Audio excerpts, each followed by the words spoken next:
tardes, bienvenidas y bienvenidos al ciclo de videoconferencias de la Escuela de Salud Pública de México del Instituto Nacional de Salud Pública. Hoy tendremos una conferencia que se dedicará a explorar y debatir sobre un tema crucial en la salud pública en México, la vacunación universal. En un momento en el que en el mundo enfrenta desafíos sin precedentes debido a la pandemia de COVID-19, la importancia de la vacunación como herramienta fundamental para prevenir enfermedades y proteger a las poblaciones es innegable. La vacunación universal no solo se trata de un derecho humano básico, sino también de una estrategia de salud pública fundamental para garantizar la equidad y el bienestar de toda la población. En este contexto, México ha sido y ha enfrentado diversos retos y logros en su camino hacia la implementación de un programa de vacunación que abarque a toda la población, independientemente de su condición socioeconómica, ubicación geográfica o cualquier otra barrera. Sin más preámbulos, quiero presentar a nuestro ponente, el doctor Jaime Sepúlveda Amor, que nos presentará el tema vacunación universal en México. Pero antes de pasarle la palabra, voy a leer brevemente su cápsula biográfica. El doctor Jaime Sepúlveda es actualmente investigador emérito en el Instituto Nacional de Salud Pública. Hasta hace poco fungió por 12 años como director ejecutivo del Instituto de Salud Global de la Universidad de California, San Francisco. Anteriormente fue director de soluciones integrales en salud global de la Fundación Bill y Melinda Gates, donde colaboró casi 5 años. Ocupó durante más de 25 años diversos puestos de salud de alto nivel en el gobierno mexicano. De 2003 a 2006 fue director de los Institutos Nacionales de Salud de México. Fue director también general del Instituto Nacional de Salud Pública en México y decano de la Escuela Nacional de Salud Pública. De 1995 a 2003 fue subsecretario también de Salud en 1991 a 1994. Fungió como director general de epidemiología de 1985 a 1991 y además de su amplia experiencia en investigación, el doctor Sepúlveda es experto en la implementación de programas efectivos de salud.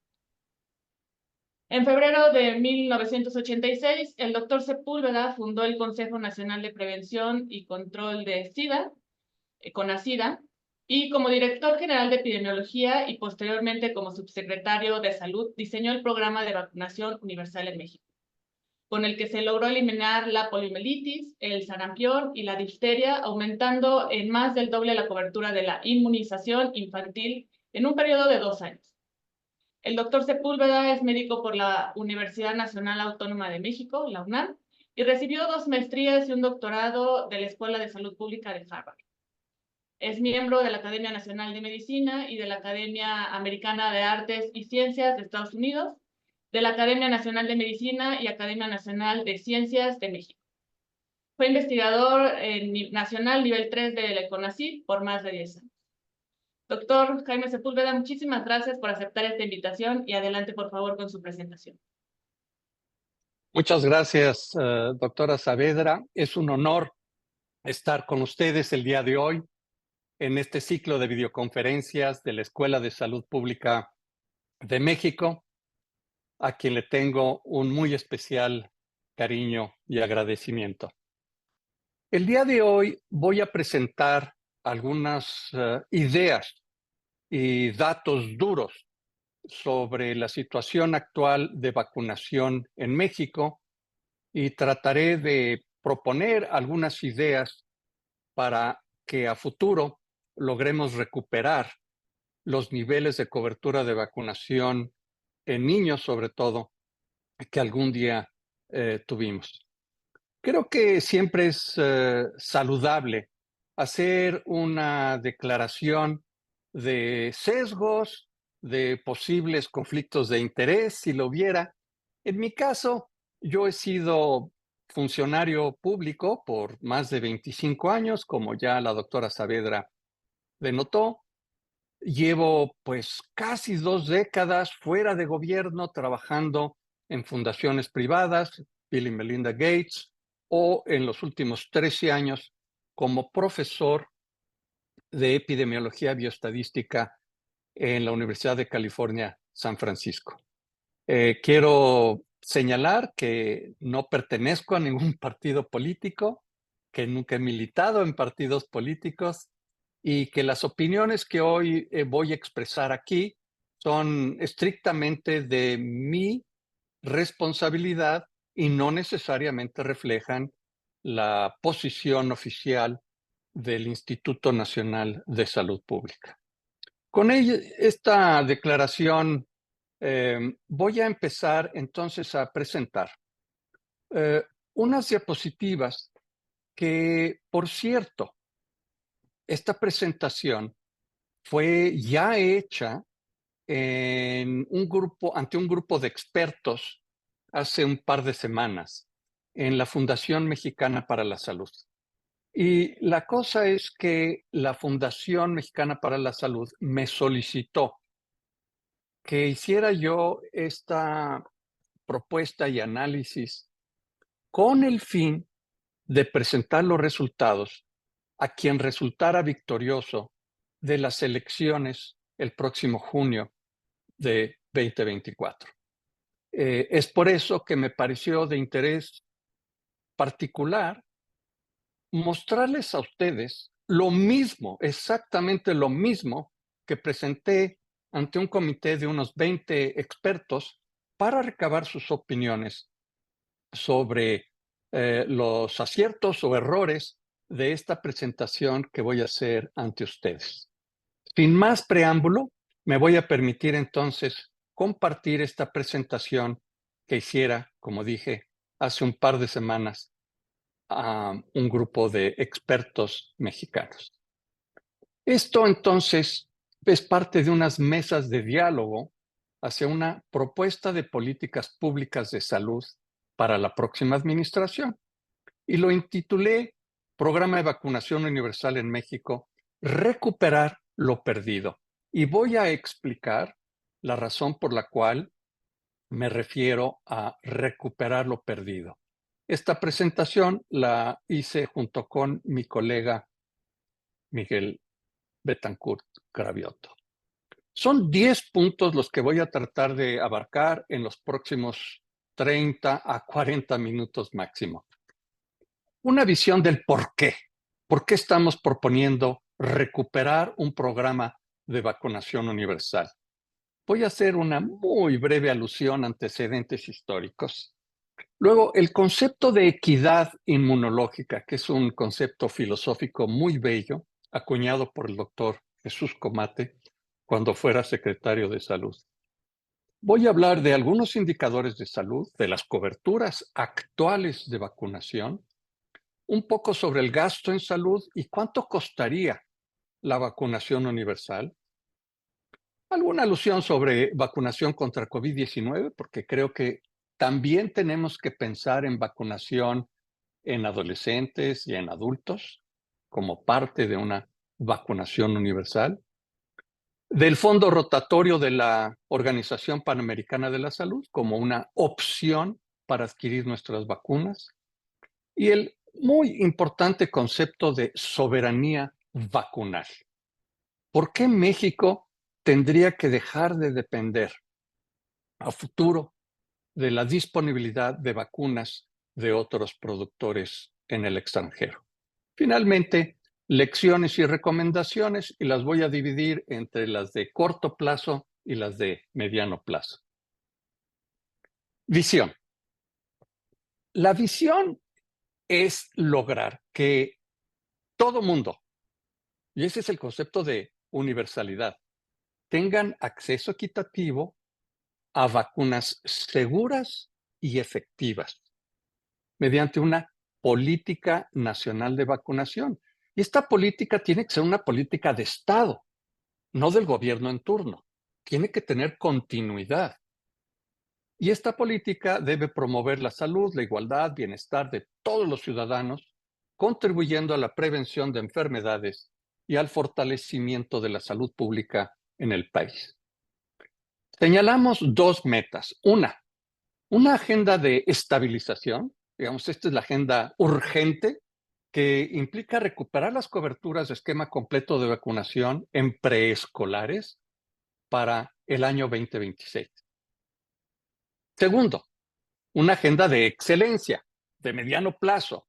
y es que ahí debemos alcanzar las metas de cobertura que ya están establecidas en el programa de vacunación universal, pero que no se han cumplido para adolescentes y adultos para el año 2030. Entonces, un poquitito de historia. Como salubristas, ustedes saben muy bien, Jenner, la primera vacuna en 1798 contra la viruela, luego la famosa expedición de Francisco de Balmis, que fue en realidad la primera intervención en salud global al llevar la vacuna de España a todo el continente americano y de allí a las Filipinas, y fue la verdadera primera intervención de salud global. De los años 68 a 1970, se lograron producir vacunas, desde la que logró Pasteur contra la rabia, otras vacunas con distinto grado de efectividad contra otras enfermedades. La meta de eliminar la viruela se logró en México en el año de 1951, 20 años antes que Brasil, por cierto, y en 1980 fue que se logró la certificación por la Organización Mundial de la Salud de la erradicación de la viruela a nivel mundial. Luego, la vacunación a todos los menores de 5 años, en esa época se daba contra las vacunas existentes, que eran,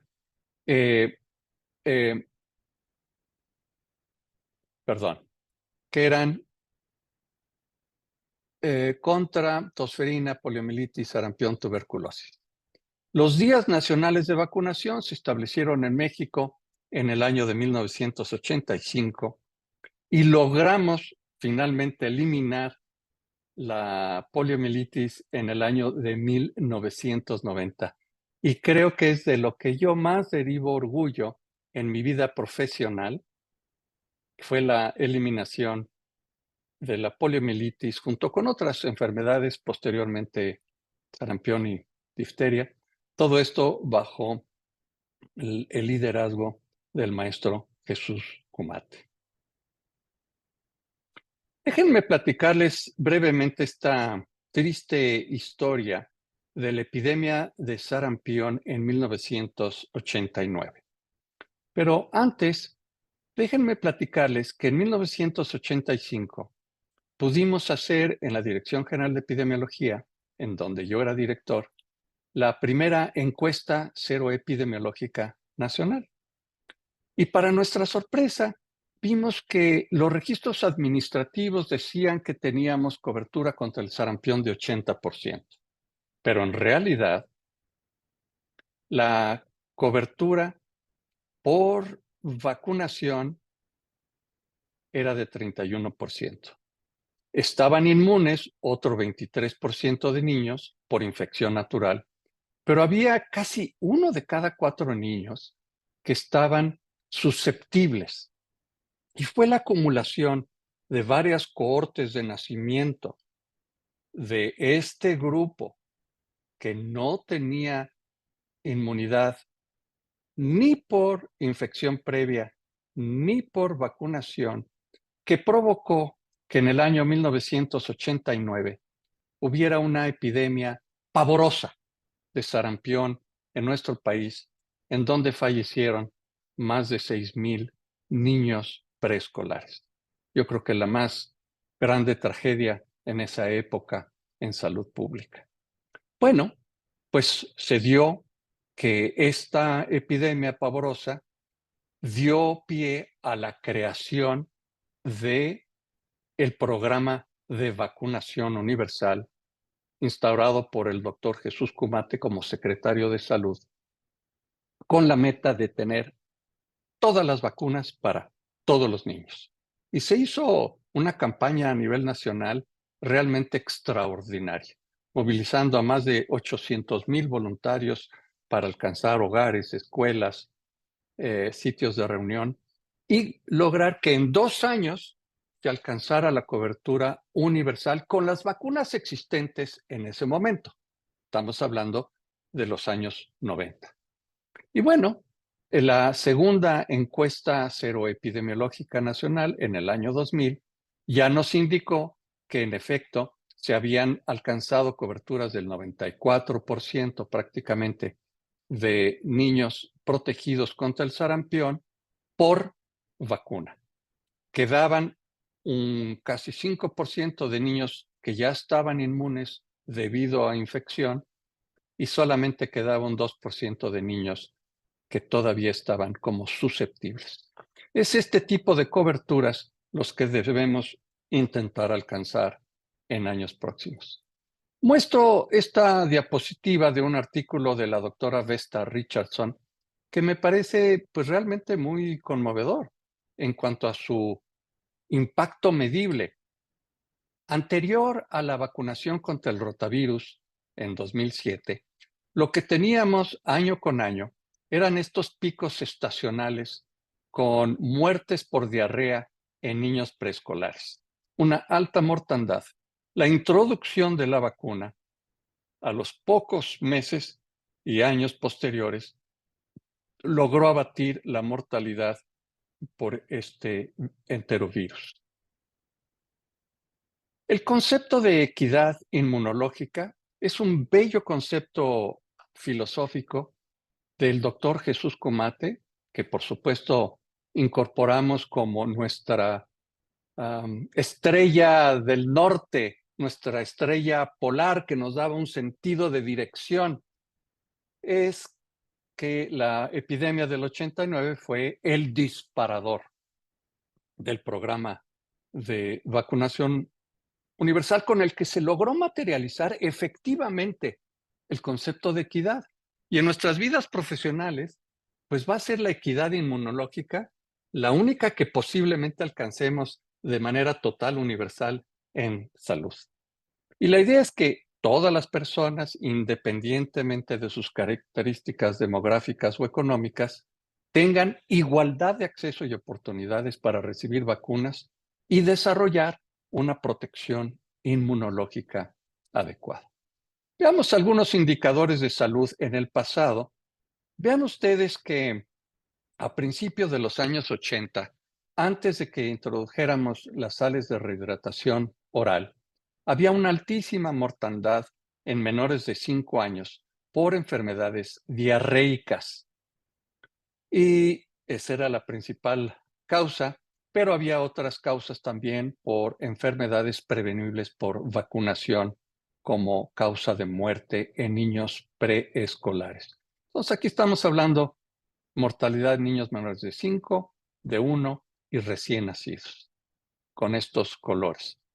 Vean ustedes que en la administración del doctor Soberón se introdujeron las sales de rehidratación oral y se iniciaron los días nacionales de vacunación. Y vean ustedes cómo fue cayendo de manera tan importante la mortalidad, tanto en menores de 5 años, menores de 1 año e incluso la mortalidad neonatal. Ya en la administración del doctor Kumate se incorporaron, bueno, este pico es la epidemia de sarampión. Vean qué cosa tan terrible. Ahí se inicia la vacunación universal junto con el programa de agua limpia derivado de la pandemia de cólera que también nos afectó tan importantemente. Entonces, entre agua limpia y campañas de vacunación, se logró abatir importantemente la mortalidad en niños menores de 5 años. Ya en la siguiente administración del doctor Juan Ramón de la Fuente, vino otro descenso con otros programas y lo mismo en la administración del doctor Frank. Esta ya es una proyección que nos lleva hasta el 2023 en cómo han ido bajando las tasas de mortalidad en niños preescolares. Este es un dato sobre cómo ha cambiado la esperanza de vida al nacer antes y por la pandemia de COVID-19. Esto es simplemente un recordatorio que México perdió importantes años de vida perdidos por la pandemia de COVID, porque tuvo impacto en todo, desde acceso a hospitales hasta el programa de vacunación, y por eso es que lo incluyo. ¿Cuáles son las coberturas actuales de vacunación? Bueno, aquí estamos tomando datos de las encuestas nacionales de salud, aquella emprendida en el año 2000, 2010, 2012, 2016, 21 y 22. Y vean ustedes que anterior a esta administración ya había un descenso en las coberturas de vacunación por arriba del 50% del 2010 al 2016, pero sobre todo durante la pandemia hubo una caída muy importante de la cobertura de vacunación. Ahora, debo recordar que estas coberturas se plasman de información de la Cartilla Nacional de Vacunación o de la memoria de la madre o cuidador del pequeño. Entonces, estas cifras en realidad sobreestiman la cobertura real porque es solamente el dato duro de una encuesta cero epidemiológica la que nos permite determinar con certeza total si ese niño está o no debidamente protegido. Entonces, creo que es muy importante porque se recolectaron sueros que en las encuestas nacionales de salud también se haga un análisis de sueros para ver anticuerpos presentes.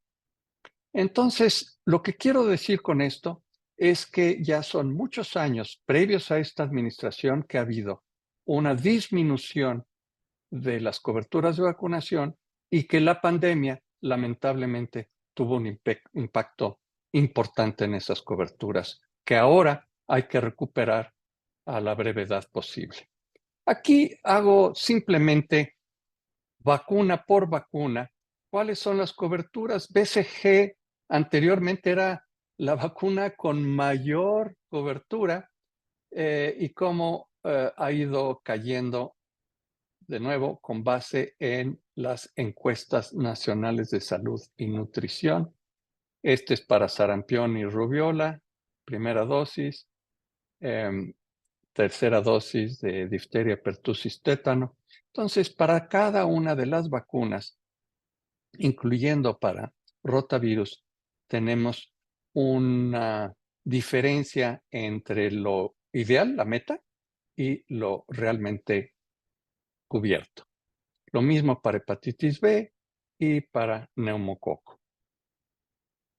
Este mapa de la Organización Panamericana de la Salud que adaptamos, vemos que de 2016 a 2021, ya con un desglose por municipio, tenemos que hay más y más municipios con coberturas menores a 80%.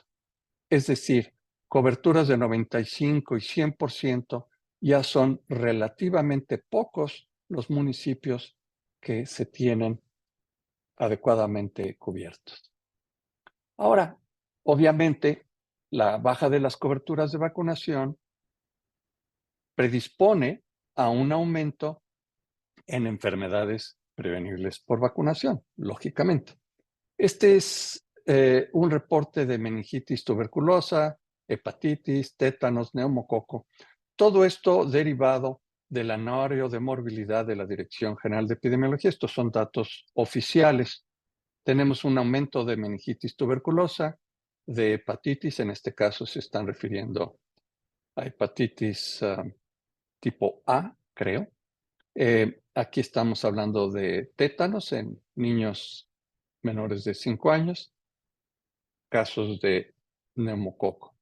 Y de nuevo, aquí están estas estadísticas del Boletín de Epidemiología para el año 2023, en donde hasta la semana 52, es decir, la última semana epidemiológica del año pasado, teníamos reportes de enfermedad febril exantemática. Habrá que determinar cuántos de estos son realmente casos de sarampión. Tenemos casos de tosferina, casos de meningitis meningocóxica, de enfermedad invasiva por neumococo, por Haemophilus influenzae y, muy importantemente, de meningitis tuberculosa.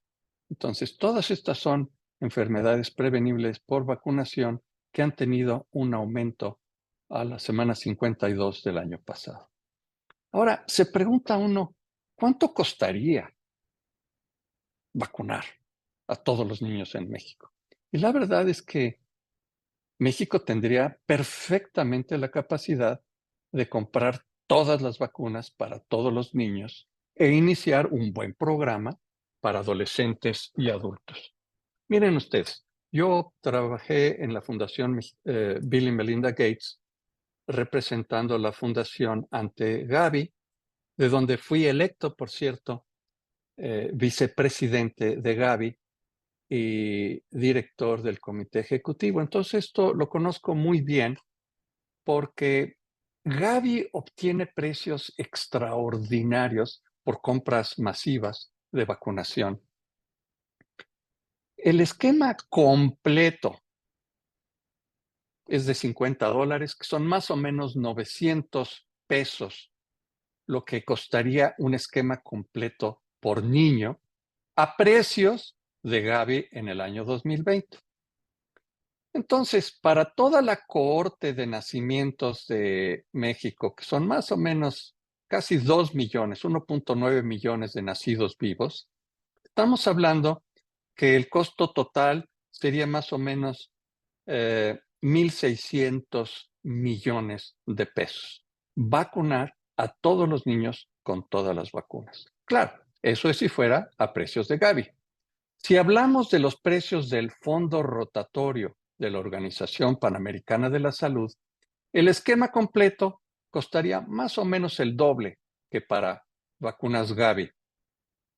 1,800 pesos por niño con esquema completo.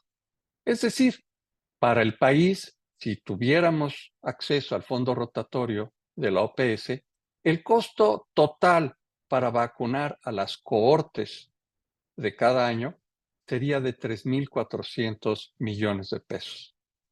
Ahora bien, si los compráramos al precio que compra las vacunas Estados Unidos, pues ya hablamos de una cantidad mucho mayor. Pero, por supuesto, en Estados Unidos las vacunas son mucho más caras que para el resto del mundo. Entonces, México anteriormente había comprado directamente a los fabricantes, ha intentado comparar precios de comprar directamente o comprar al fondo rotatorio, y es por eso que se han tomado decisiones en el pasado de comprar directamente a los fabricantes. Pero creo que el fondo rotatorio sigue siendo una opción muy interesante y ciertamente al alcance de las posibilidades económicas de México. Ahora bien, ¿cuánto gasta México en relación a su Producto Interno Bruto como porcentaje del PIB? México es de los países que menos gastan en gasto público, es decir, 2.5% del Producto Interno Bruto es lo que se gasta en el año 2023 públicamente. Hay otro 2.5% aproximadamente que es gasto de bolsillo, pero este es el gasto público comparando México con otros países de Latinoamérica. Estos son datos de México Evalúa para el año 2024. Ahora, hay algo que llama la atención. Se aumentó enormemente el gasto público para vacunación. Este es el presupuesto del programa de vacunación universal de 2010 a 2023. Y vean ustedes cómo año con año, pues el gasto era relativamente menor desde el año 2010 y el subejercicio era también relativamente menor. Pero vemos que en el año 2022, y esto es principalmente vacunas COVID, aumentó enormemente el dinero destinado al programa de vacunación y sin embargo un gran subejercicio. Entonces, prácticamente lo que se pudo comprar para vacunación infantil fue relativamente poco. Y esto es semejante para el año 2023. Esta es una diapositiva, y disculpen que esté en inglés, que tomamos de la Organización Panamericana de la Salud, del Fondo Rotatorio. Ellos ofrecen no solamente vacunas, sino también jeringas o refrigeradores, y son muchos los países del Caribe y de Latinoamérica que se benefician de este fondo rotatorio. El concepto de soberanía vacunal es un concepto que yo creo que está emergiendo de manera importante en nuestras discusiones. ¿Qué es lo que se necesitaría para que México tuviera autosuficiencia farmacéutica? Bueno, pues tendría que invertir mucho más en investigación y desarrollo, en infraestructura, en capacitación de personal, en propiedad intelectual, hacer alianzas público-privadas, buena regulación, por supuesto, voluntad política, tener fondos para emergencias, hacer la priorización y la diversificación de la producción. Para terminar, quiero simplemente señalar algunas lecciones aprendidas, algunas recomendaciones producto de esta presentación. Esta agenda de estabilización es la idea de qué es lo que necesitaríamos hacer urgentemente al corto plazo. Es decir, ¿cuáles son los retos y oportunidades que se identifican en materia de vacunación? ¿Cómo podemos hacer más eficiente la compra de vacunas? Porque el mercado internacional es complejo, hay competencia. No es que estén disponibles las vacunas al día siguiente, hay que hacer una compra anticipada y se tarda esto meses y a veces años en lograr que desde que se hace la solicitud y se pagan las vacunas, se reciben los productos. Entonces, ¿cómo podemos hacer esto más eficientes? ¿Cómo podemos hacer que los biológicos estén disponibles oportunamente? Las compras para el año 2025 necesitaríamos estarlas haciendo ya. ¿Qué vacíos existen en el andamiaje legal y gobernanza para la correcta operación del programa de vacunación universal? Estas son las preguntas que creo que hay que hacernos, contestarlas, para entonces tener una agenda de estabilización. Y ya un poquito más a largo plazo, digamos mediano y largo plazo, una agenda de excelencia. Tenemos ya un número de vacunas que son las que se garantizan en el programa de vacunación universal o deberían de garantizarse. ¿Cuáles otras vacunas tendríamos que incorporar en el corto y mediano plazo? No sé si la vacuna contra el herpes, la vacuna contra la varicela, en fin, hay otras vacunas que habría que empezar, que ya existen, que habría que empezar a incorporar, incluyendo vacunas contra COVID-19. ¿Cuáles son los obstáculos que existen y que le restan eficiencia al programa de vacunación universal? Una pregunta, digamos, más compleja. Si ¿podemos o no contar con una plataforma nacional para el desarrollo y producción de vacunas? Que México pudiera ser autosuficiente en producción de vacunas, que pudiera tener esa soberanía vacunal a la que estamos aspirando. ¿Qué elementos faltan para lograrlo? ¿Cuál sería el mapa de ruta que nos pudiera llevar en los próximos años o decenios a tener esa soberanía nacional? Yo con esto, estimados colegas, termino mi presentación y dejamos espacio para las preguntas y comentarios que ustedes amablemente pudieran formular. Doctora Saavedra. Muchas gracias, doctor Jaime Sepúlveda, por esta presentación. Y efectivamente vamos a dar espacio a que nuestros participantes hagan algunas preguntas que consideren pertinentes. Y mientras esto sucede, yo nada más tengo un par de preguntas que quiero hacer referente al tema que ya mencionó. Hablaba ya de el proceso que ha pasado México en el tema de la cobertura de vacunación. Y a mí me gustaría que nos platicara también acerca de cuál consideras son los desafíos que enfrenta México actualmente en la implementación de este programa de vacunación universal. Bueno, los desafíos son muchos porque yo creo que la pandemia cimbró a todos los países del mundo, no nada más a México. Muchos países dejaron de exportar su producción de vacunas.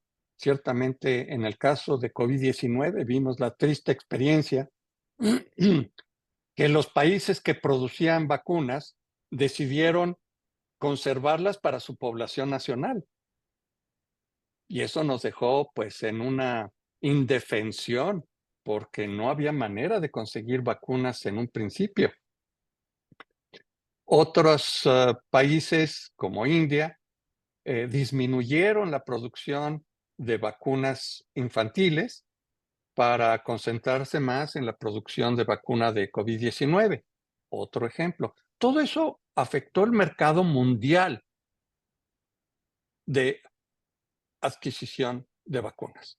Entonces, ¿cuáles son los desafíos? Pues yo diría, hay un desafío económico. Se tiene que hacer la previsión anticipada de presupuesto para comprar las vacunas, porque, insisto, en el mercado mundial muy competitivo, hay que hacer una oferta, muchas veces pagar por adelantado, para que esas vacunas se garanticen en tiempo y forma. Y eso se puede llevar meses o incluso años. Ese es un desafío económico. Hay un desafío de infraestructura. Se necesita una red de frío que permita conservar a las vacunas en buen estado. Y la verdad es que nuestra red de frío ha estado descuidada y hay que actualizarla y mantenerla.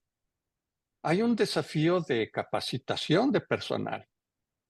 Distintas vacunas requieren distintos medios y sitios de inoculación. Eso requiere de capacitación de personal. En fin, México necesita tener también reservas financieras para una emergencia. Ese es otro desafío. Sé que los fideicomisos no son prioritarios hoy en día, pero llamémosle reserva, una reserva estratégica de vacunas, de jeringas, de insumos, de red de frío, en caso de una emergencia. Ese es otro desafío. De vigilancia epidemiológica. Bueno, necesitamos tener un sistema muy ágil, muy rápido. Si hay una parálisis flácida aguda en algún lugar, indagar si eso es poliomielitis, sí o no. Si hay un brote de enfermedad exantemática, ir inmediatamente a indagar si es sarampión, sí o no. Entonces, vigilancia epidemiológica realmente muy rápida es otro desafío. Buenos laboratorios. Bueno, laboratorios que, una vez detectado un brote, puedan identificar si esa es o no una enfermedad de notificación obligatoria. En fin, son muchos los desafíos y hay que pensar holísticamente en todos estos desafíos, Nenetzen, para poder entonces tener una respuesta adecuada. Muchas gracias, doctor, por su respuesta. Y la segunda pregunta que tengo es que en la población hay un grupo de personas donde se resisten al tema de la vacunación, donde no son aceptadas personalmente. ¿Usted cuál considera que pueden ser las estrategias para promover la confianza de las vacunas en esta población y contrarrestar también la desinformación que hay en este grupo de personas? Sí, doctora Saavedra, es muy lamentable que esto que surgió en el Reino Unido originalmente y que se transmitió a Estados Unidos en algunos grupos, por cierto, económicamente privilegiados, de resistencia a la vacunación. Es muy lamentable que ya se ha exportado a otros países en el mundo. Latinoamérica, por fortuna, tiene una larga tradición en vacunación universal y la población en su gran mayoría está muy anuente, muy favorable a recibir vacunas porque sabemos que son altamente eficaces y previenen enfermedades que son en muchos casos mortales o incapacitantes. Pero ya está permeando, sobre todo en algunos grupos, como dije, económicamente favorecidos, empieza a permear esta duda sobre si las vacunas son o no seguras. Y la verdad es que tenemos un cuerpo de evidencia tan enorme de que las vacunas son absolutamente eficaces y muy seguras, que ¿cómo convencer a esa población? No podemos imponer.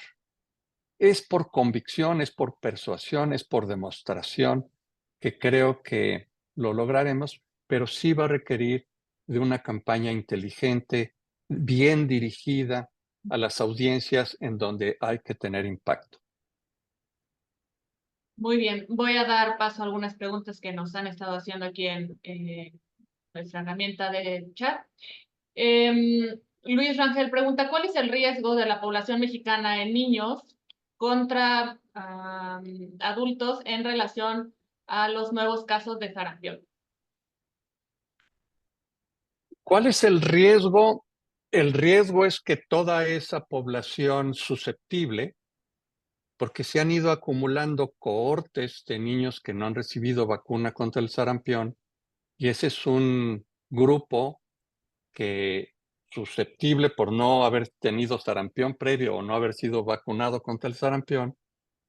Y como sabemos, el sarampión es terriblemente contagioso. Entonces el riesgo es volver a tener una gran epidemia porque esas bolsas, esas cohortes de niños susceptibles se han ido acumulando y ya son muchos. En adultos, el riesgo creo que es relativamente menor porque muchos de ellos o tuvieron sarampión de niños y quedaron ya inmunes permanentemente o recibieron vacunas en años pasados. Pero el riesgo es principalmente en estas cohortes recientes de niños que no fueron vacunados. Ok, tenemos otras preguntas. Bueno, hay algunas que ya se contestaron con la primera respuesta que dio. Dice Andrea Guillén pregunta, ¿las vacunas de venta en clínicas privadas son tan confiables como las gratuitas? Me refiero a que si estas empresas privadas tienen una misma red o una buena red de frío. Pregunto, ¿cuál es la vacuna que está Andrea preguntando? Solo preguntan las vacunas de venta en clínicas privadas. Las vacunas de venta en clínicas privadas, si tienen un buen nivel de conservación, Son yo confiables. quiero suponer que sí, pero obviamente no tengo yo la manera de garantizarlo. Muchos años de que médicos pediatras privados han provisto vacunación en sus consultorios. Yo me inclino a pensar que la inmensa mayoría de esas vacunas se encuentran en perfecto estado de conservación, porque bueno, pues eso es parte del negocio de los pediatras privados. Muchas gracias. Rosario Rodríguez pregunta también, ¿cómo se puede influir en pueblos originarios donde la lengua, además de otros factores, actúan como una barrera para realizar intervenciones en salud? Yo creo que esta es una excelente pregunta y necesitamos, creo yo, políticas específicamente dirigidas a pueblos originarios, a personas de habla indígena, sobre todo si son monolingües. Y tenemos, pues, no sé, un 8, casi 10% de personas que declaran ser indígenas a partir de su lengua original. Algunos de ellos ya serán bilingües, pero todavía hay una proporción importante de población monolingüe en sus lenguas y dialectos. Entonces, creo que hay que hacer campañas específicamente dirigidas con gente de la propia comunidad para que tengan entonces mayor credibilidad e impacto? Muy buena pregunta. Muchas gracias, doctor. Y hay otras preguntas acerca de la vacuna del VPH. ¿Cómo es posible que se incorpore la vacuna del VPH al Sistema Nacional de Vacunación? Y también si considera que México tiene presupuesto para la compra de esta vacuna y ampliar las edades de aplicación. Hasta donde yo tengo entendido, doctora Saavedra, y recuerdo que yo radico en San Francisco, en la Universidad de California, y por lo tanto no tengo toda la información. Tengo entendido que la vacuna contra el virus de papiloma humano, la vacuna VPH, no se ha aplicado en los últimos 2 o 3 años. Eso es lo que tengo entendido.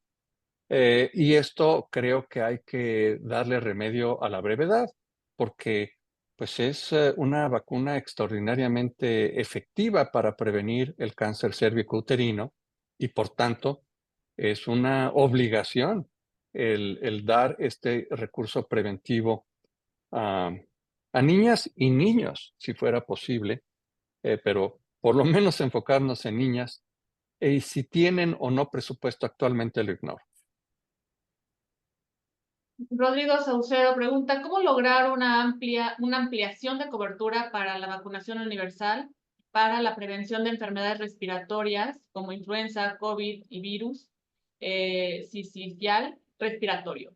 ¿Cuál considera usted que puede ser esto?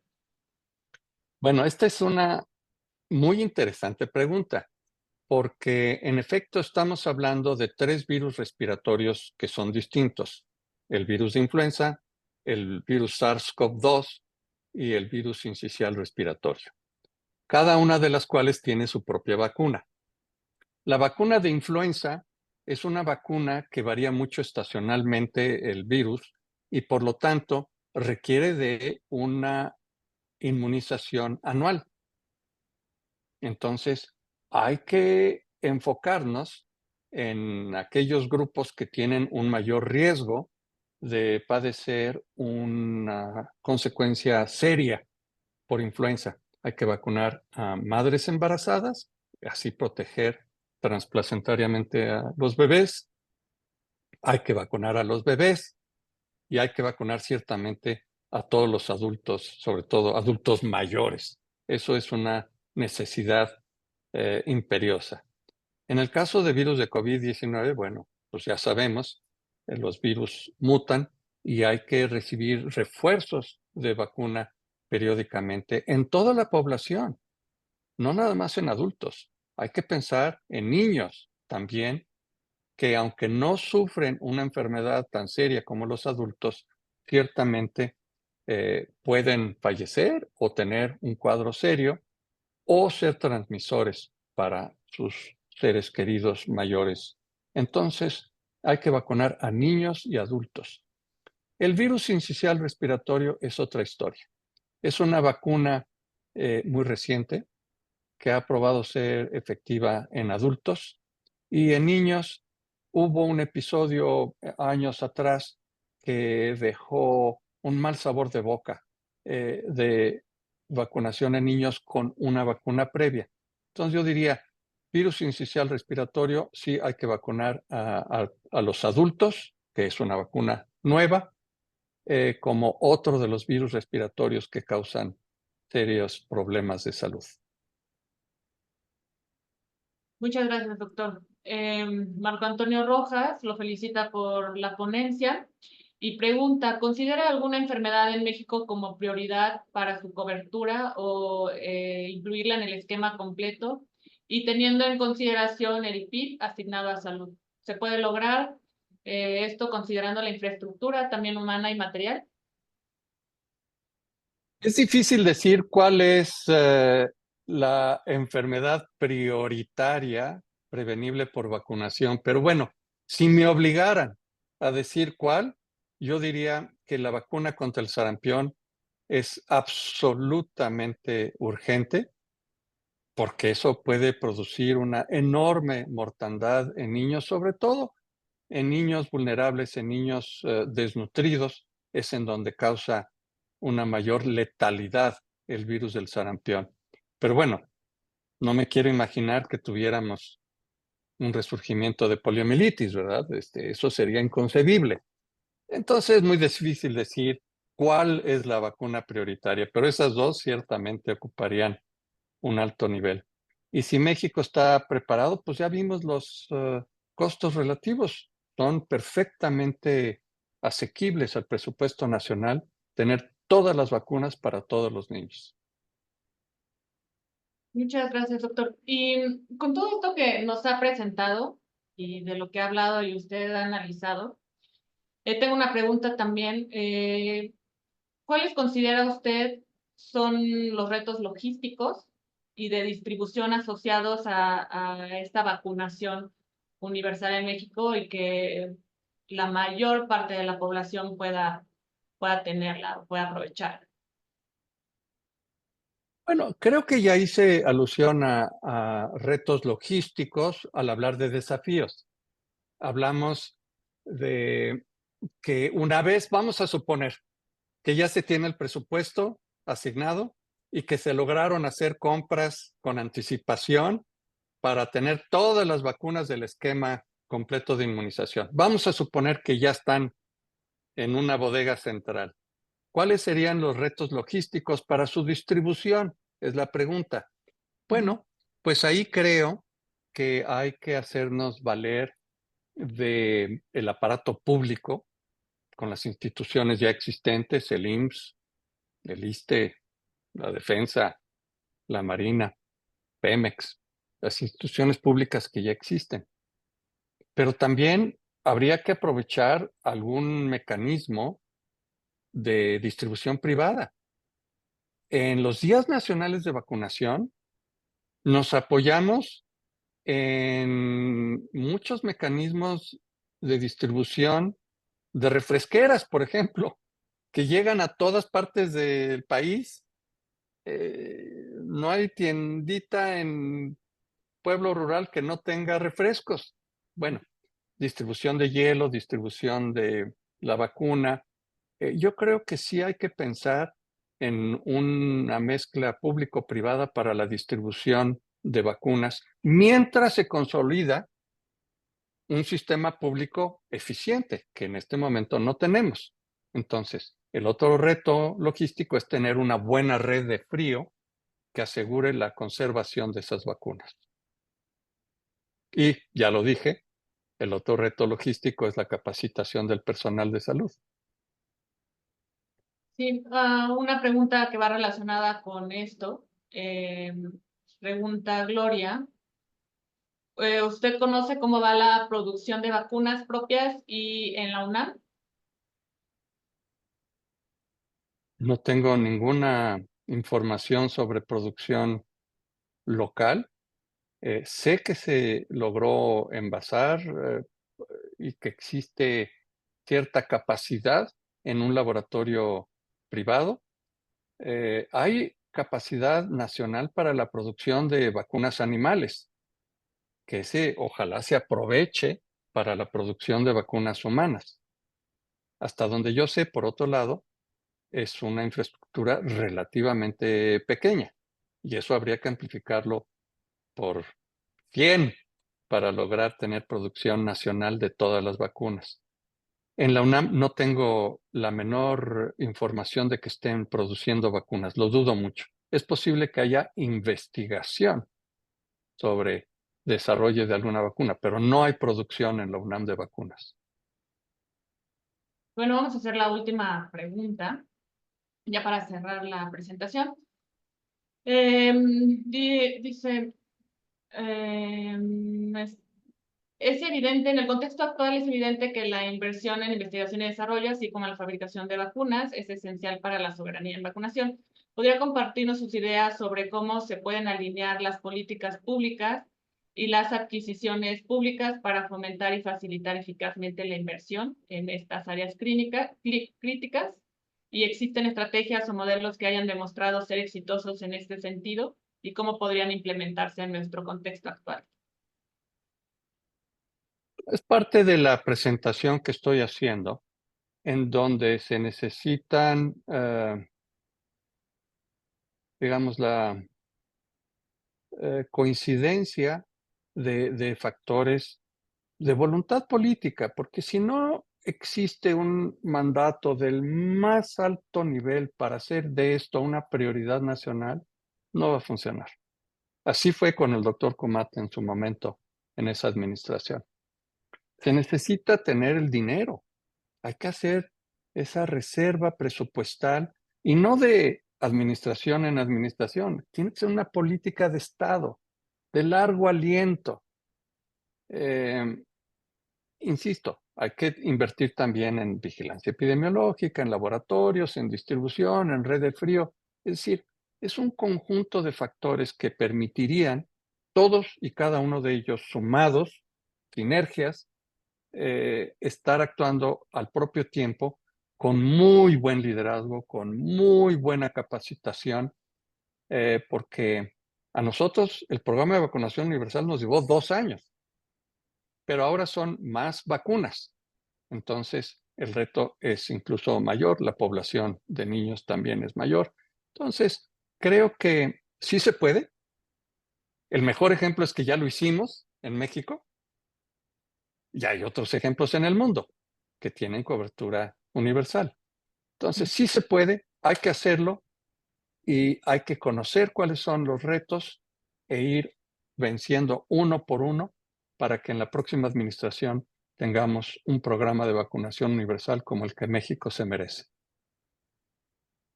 Muchísimas gracias, doctor. Me están pasando una última pregunta. ¿Tiene información acerca del comercio de vacunas, del comercio negro de vacunas? Comercio de vacunas en mercado negro. No tengo información sobre el tema de em, vacunas que se vendan en el mercado negro. Yo sería muy escéptico de adquirir una vacuna en el mercado negro porque obviamente no hay ninguna garantía de su calidad, de su conservación y demás. Entonces, no tengo información. Si ustedes la tienen, por favor, deséchenla porque no hay que hacer ninguna compra de farmacéuticos en el mercado negro. Sí, sí, si alguien está considerando comprar alguna vacuna en el mercado negro, no lo haga. Esa es la recomendación. Correcto.